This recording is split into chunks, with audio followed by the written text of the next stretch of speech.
क्या ये नीतीश कुमार के लिए आखिरी चुनाव है? क्या नीतीश कुमार इन चुनावों के बाद संन्यास लेने जा रहे हैं? नमस्कार, मैं हूं आपके साथ नम्रता शर्मा और मेरे साथ है रोहित जुगलान। देखिए, ये सवाल इसलिए महत्वपूर्ण है क्योंकि एक बयान आता है जिसमें ये कहा जाता है कि ये नीतीश कुमार के आखिरी चुनाव है और इसके बाद वो संन्यास ले लेंगे। सवाल इसलिए उठ रहा है क्योंकि अब जेडीयू के खेमे के अंदर से ये खबरें आ रही हैं कि ये जितनी भी खबरें संन्यास लेने की आई हैं ये सब झूठी हैं और आने वाले वक्त में भी नीतीश कुमार चुनाव लड़ते रहेंगे। रोहित, क्या मायने हैं इसके? देखिए, कल जब बात हो रही थी, क्योंकि सबसे पहले तो जैसे ही ये खबर आई हम लोगों ने बात की और बात इस तरह से सामने निकल कर आई कि चलिए एक इमोशनल कार्ड खेलने की कोशिश की गई है। अब वो तो बिल्कुल प्रेजेंटेबल है कि भैया इमोशनल कार्ड उन्होंने निश्चित तौर पर खेल दिया है, लेकिन फिर कुछ लोगों से बात हुई और जब उन लोगों से बात हुई तो उन्होंने ये कहा कि मीडिया जो है ना वो इसे गलत तरीके से कंसीव कर गया है।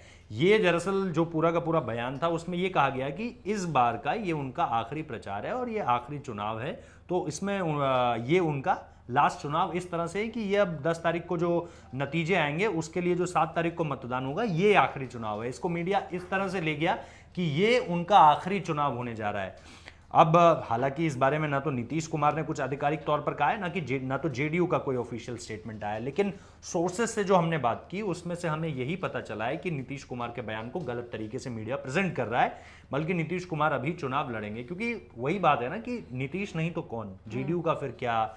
और फिर एक तरह से जिस तरह से विपक्ष ने यानी खास तौर पर तेजस्वी और महागठबंधन ने जिस तरह से ये बात करनी शुरू कर दी कि मतलब फिर जवाबदेही कौन होगी। मतलब ये चाहते हैं कि 5 साल का काम करें और 5 साल के काम के बाद, क्योंकि आखिरी चुनाव कह दिया है, तो 5 साल के बाद जो है ये छोड़कर चले जाएंगे। यानी आपको लेकर के कोई जवाबदेही नहीं है, कुछ भी करें इन 5 सालों में उसको लेकर के वापस तो आना है नहीं।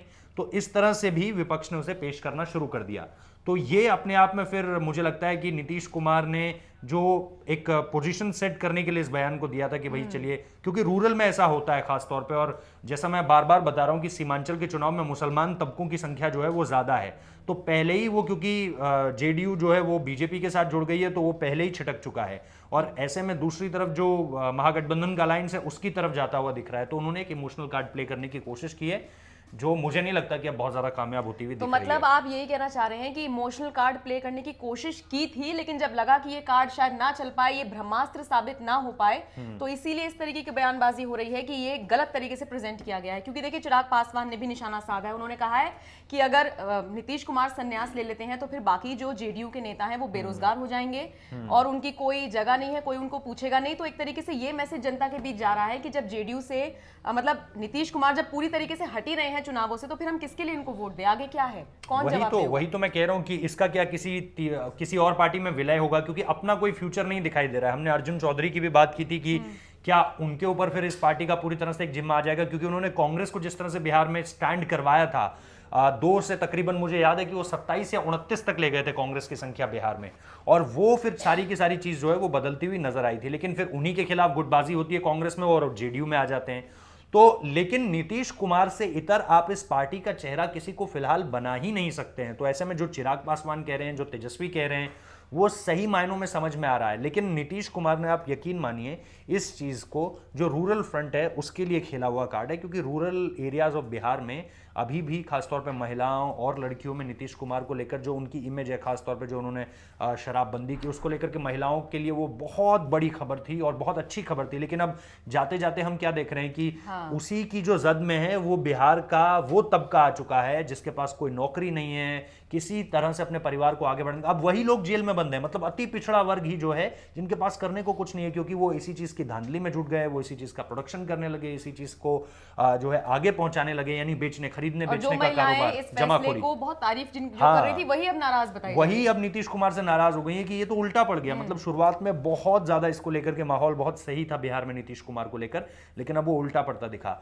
तो उन लोगों के बीच जो छवि है ना नीतीश कुमार की, वो चलो ठीक है यार, चलो जाते जाते जा रहा है तो जिताते हुए चला जाए, इस तरह के एक मैसेज को कन्वे करवाना चाहते थे। लेकिन वो मैसेज अब कन्वे इसलिए नहीं हो पा रहा है क्योंकि बिहार में इस वक्त पे, जो मैं बार बार कह रहा हूं इस बात को, कि बेरोजगारी से बड़ा कोई मुद्दा है ही नहीं। आप जात पात सब छोड़ दीजिए, ऐसा नहीं है कि बिहार के चुनाव में जाति को लेकर के बात नहीं हो रही है, लेकिन ये पहली बार ऐसा देखने को मिल रहा है, जो ग्राउंड वर्कर्स से हम बात कर रहे हैं, कि बेरोजगारी को लेकर नीतीश कुमार के खिलाफ बहुत ज्यादा रोष है। और ग्रेजुएशन को, शिक्षा को लेकर भी कि भैया 6 साल क्यों लग जाते हैं 3 साल की डिग्रियां पूरी कराने में, उसका जो जवाब है वो वही बेरोजगार युवा दे रहा है। वो कह रहा है कि अगर हमें डिग्री दे देंगे तो फिर हम नौकरी मांगेंगे, तो इनके पास ना तो नौकरी है और इसीलिए हमें बेरोजगार भी रख रहे हैं।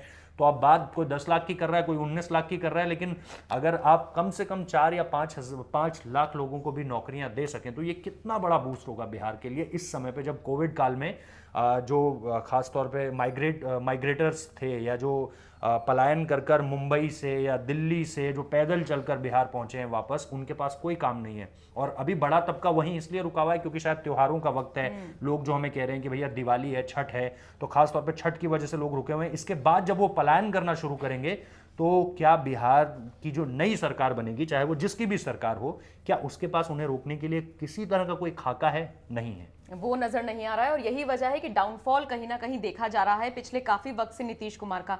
अब सवाल रोहित ऐसे में ये भी है कि देखिए 2 चरण का मतदान हो चुका है, जिस तरीके की तस्वीरें आई, खबरें सामने आई, कहीं ना कहीं नीतीश कुमार को लेकर एक रोष है, जैसा कि जिक्र आप भी कर रहे हैं जी। सवाल ये है कि फिर बीजेपी क्यों हाथ पकड़े खड़ी है नीतीश कुमार का, वो क्यों नहीं जाने दे रही है? और बीजेपी ने और कसकर हाथ पकड़ लिया है दरअसल, क्योंकि प्रधानमंत्री की चिट्ठी का जिक्र अगर मैं करूं, प्रधानमंत्री की चिट्ठी बहुत ज़्यादा अहम है और उससे बड़ी कोई खबर इस वक्त पे नहीं है, क्योंकि प्रधानमंत्री ने ये कहा है कि नीतीश की ज़रूरत है और नीतीश के बिना कोई विकास बिहार में कर नहीं सकता। अपनी तो कामयाबी गिना ही रहे हैं, लेकिन साथ ही साथ बिहार को लेकर के नीतीश को खुद के साथ जोड़ देना, ये अपने आप में ये बता रहा है। देखिए सबसे बड़ी बात यह है कि नीतीश कुमार को लेकर बीजेपी ने बहुत कुछ अब अपना दांव पर झोंक दिया। अब यहां से वापस कदम खींचना ये होगा कि बीजेपी के पास कोई और रास्ता नजर नहीं आ रहा है। अगर नंबर जेडीयू का नहीं आता है, वो जादुई आंकड़े तक दोनों मिलकर नहीं पहुंच पाते हैं, तब तो जेडीयू को लेकर के मुझे नहीं लगता कि बहुत ज़्यादा प्रोएक्टिव तौर पर तब भी इस तरह से प्रधानमंत्री एग्रेसिव रहेंगे। लेकिन पहले 2 फेज की आप रैलियां देखिए, प्रधानमंत्री और नीतीश कुमार को लेकर बहुत ज़्यादा अलगाव देखने को मिल रहा था, है ना। पोस्टर्स का हमने जिक्र किया, रैलियों का जिक्र किया। नीतीश कुमार अपनी रैलियों से ऐसी बातें कह रहे थे जो एंटी बीजेपी जा रही थी, और प्रधानमंत्री नरेंद्र मोदी मंदिर की बात कर रहे थे जिसके खिलाफ नीतीश कुमार बात कर रहे थे कि तारीख कब बताएंगे, तारीख कब बताएंगे। तो प्रधानमंत्री नरेंद्र मोदी ने उन शायद पुरानी बातों को लेकर के एक रैली में यह भी कहा कि अब तो तारीख भी बता दी है, अब वो लोग क्या कहेंगे जो तारीख पूछते रहते थे।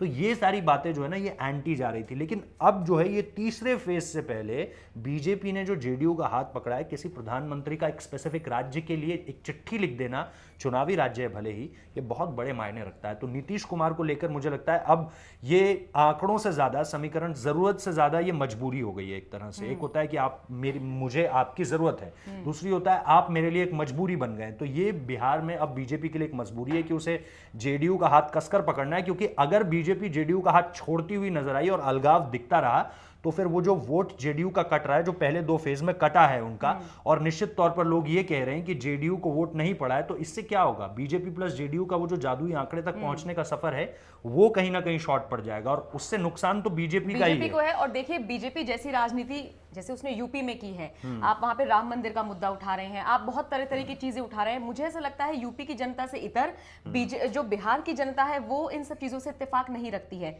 चीजें होती हैं, लेकिन आप राम मंदिर का मुद्दा जैसे आप यूपी में उठाकर, या फिर आपने योगी आदित्यनाथ को आप कंप्लीटली बॉयकॉट नहीं कर सकते हो, क्योंकि योगी आदित्यनाथ को अगर सीमांचल के हिस्सों में आप प्रचार करने के लिए भेज रहे हैं तो इसका क्या मतलब है? इसका यही मतलब है कि आप वहां पर जो आपका कट्टर हिंदू वोट, मतलब जो आपका हिंदू वोट है वहां पर, उसे आप एक मैसेज देना चाहते हो। अच्छा, योगी आदित्यनाथ ने कहा बांग्लादेशी, उन्होंने एनआरसी सीएए का जिक्र कर दिया वहां पर, और नीतीश कुमार ने उसके तुरंत बाद कह दिया कि योगी आदित्यनाथ ने जो कहा है उससे कोई हमारा लेना देना नहीं है, जो भारत का है वो भारत में ही रहेगा।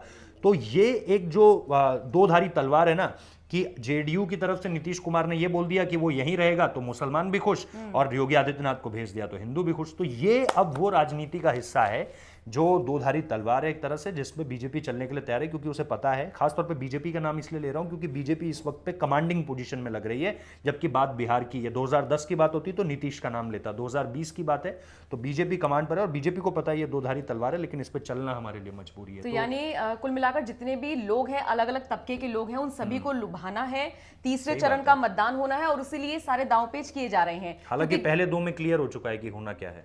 मुझे लगता है तीसरा चुनाव तो ठीक है, किसी के नंबर बढ़ाएगा, लेकिन जो तय होना है ना वो पहले 2 चरणों में हो चुका है। तो फिर भी अभी हम क्या कहें, अब तीसरे चरण का मतदान कल होना है, उसके बाद ही तस्वीर निकलकर सामने आएगी।